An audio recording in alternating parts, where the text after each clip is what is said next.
வீட்டிற்கெல்லாம் சென்று அவர்கள் இந்த கூட்டத்தில் கலந்து கொள்ளக்கூடாது என்று மிரட்டியிருப்பது என்னுடைய கவனத்திற்கு வந்திருக்கிறது என்று தெரிவித்திருக்கிறார். தமிழக அரசு கவர்னருக்கு எதிராக இம்மாதிரியான செயல்களில் இறங்குவது ஒன்றும் புதிதல்ல.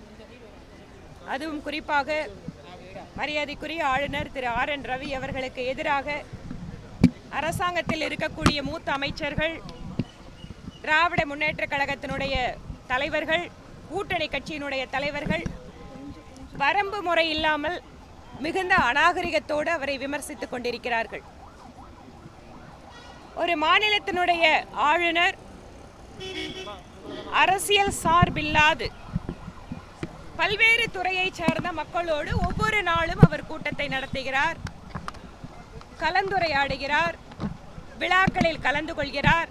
சமுதாய விழாக்கள், மதசார்பான விழாக்கள், இளைஞர்கள், பெண்கள், கலைஞர்கள், இலக்கியவாதிகள், எழுத்தாளர்கள் என்று ஒவ்வொரு நாளும் ஆளுநர், அவருடைய ஆளுநர் மாளிகை என்பது தமிழகத்தினுடைய பெருமையை பேசுகின்ற மாளிகையாகத்தான் இருக்கிறது.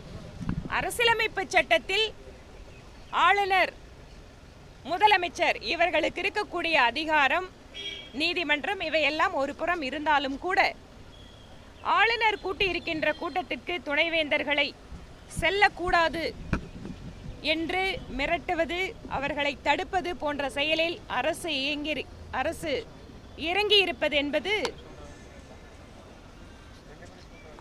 மிகுந்த ஒரு இதுவரை இல்லாத அளவிற்கு இட்ஸ் வெரி லோ அப்படின்னு சொல்லுவாங்களே, இது இவ்வளவு தூரம் கீழிறங்கி ஒரு மாநில அரசாங்கம் இப்படி நடந்து கொள்வது தமிழகத்திற்கு அவமானகரமானது. அதிலும் கல்வித்துறை என்பது நம்முடைய இளைஞர்களுடைய வருங்காலம் தொடர்பு கொள்ளக்கூடிய ஒரு மிக முக்கியமான ஒரு துறை. அந்த கல்வித்துறையிலே மாநில அரசு இந்த அளவிற்கு கேவலமாக இறங்கி துணைவேந்தர்களை எல்லாம் மிரட்டக்கூடிய சூழ்நிலைக்கு சென்றிருப்பது என்பது மிகுந்த கண்டனத்திற்குரியது.